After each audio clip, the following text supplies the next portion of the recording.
On the evening of November 24, 1971, a quiet man in a black suit walked into Portland International Airport carrying a small briefcase.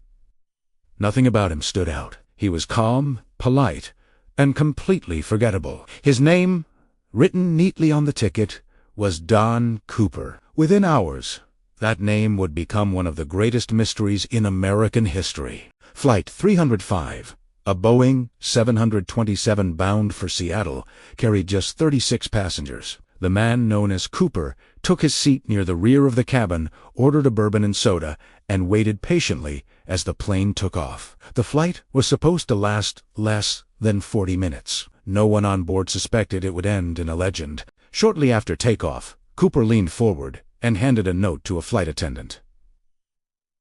At first, she barely glanced at it. She assumed it was a phone number. Maybe another bored businessman making an advance. When she tried to tuck it away, Cooper calmly leaned closer. "You'd better read that. I have a bomb." The words were simple, direct, no emotion behind them. The flight attendant unfolded the note again. This time, she read every word. Inside the briefcase, Cooper claimed, was an explosive device. He calmly opened it just enough to show what appeared to be wires and red cylinders. Whether it was real or not, no one was willing to test him. Cooper made his demands clear. $200,000 in cash. 4 parachutes, no tricks, no delays. If his demands weren't met, the plane would not land safely. The crew immediately informed the captain. Air traffic control was alerted. The FBI was called, and as the plane circled above Seattle, authorities scrambled to decide what to do. This was unlike any hijacking they had seen before. Cooper wasn't panicked. He wasn't shouting. He wasn't threatening passengers. In fact, he was polite. He paid for his drink. He reassured the flight attendant. He even asked her to sit beside him and calmly explained his plan. When the plane landed in Seattle, Cooper allowed all passengers to leave unharmed. In exchange, authorities delivered exactly what he requested: $200,000 in unmarked $20 bills and 4 parachutes. Not one passenger was injured. Not one shot was fired. And then Cooper made his final request. He ordered the plane to take off again, this time heading south toward Mexico City. He instructed the pilots to fly low and slow, landing gear down. Cabin lights off. Rear stairway ready. This was the moment everything changed. Somewhere over the dark forests of the Pacific Northwest, in the middle of a storm, Cooper put on a parachute, secured the money to his body, and opened the rear stairs of the aircraft. At approximately 8:13 p.m., while the plane flew through freezing rain and violent winds, Cooper jumped and vanished. No one saw him leave.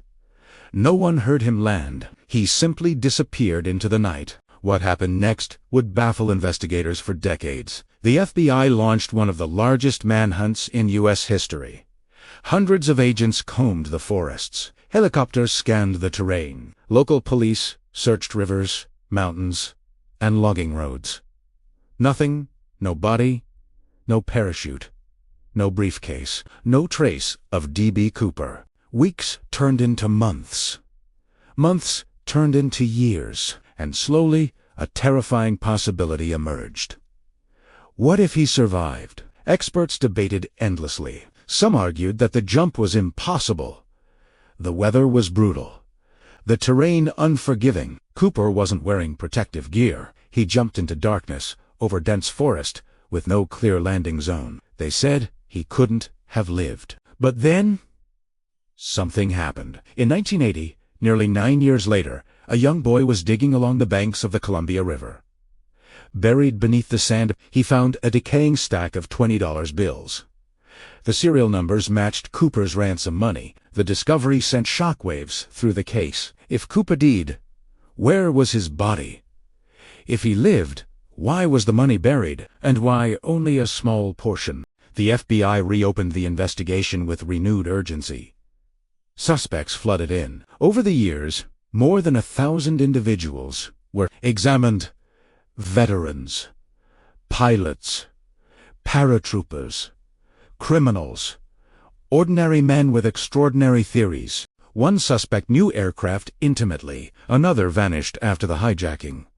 One reportedly confessed on his deathbed. Another resembled the composite sketch almost perfectly, yet none could be proven. Fingerprints collected from the plane were inconclusive. DNA testing decades later provided no clear answers. Witness descriptions conflicted. Even Cooper's name was wrong. A media error that stuck forever. He wasn't D.B. Cooper, but history would never call him anything else. As years passed, the mystery grew. Cooper became a symbol, not of terror, but of something else. Precision, calm, intelligence. A man who outsmarted the system without hurting anyone. Some believe he died the moment he hit the forest floor. Others believe he walked away, injured but alive, and disappeared into a new life. There are those who believe he planned everything perfectly, that the buried money was intentional, a diversion, a message, or an insurance policy. And then there's the most unsettling theory of all. What if Cooper never intended to be found? What if the jump wasn't reckless, but calculated? What if he knew the terrain? What if he knew the wind patterns? What if he had help waiting below? The FBI officially closed the case in 2016. No arrest, no identity, no final answer. To this day, D.B. Cooper remains the only unsolved skyjacking in American history. A man boarded a plane with nothing but a briefcase and a plan. He demanded money. He freed every passenger. He jumped into a storm, and then erased himself from existence. Somewhere, the truth lies buried.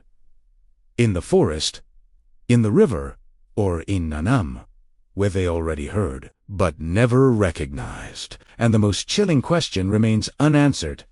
Did D.B. Cooper die that night? Or did he live long enough to watch the world search for a ghost that was always one step ahead?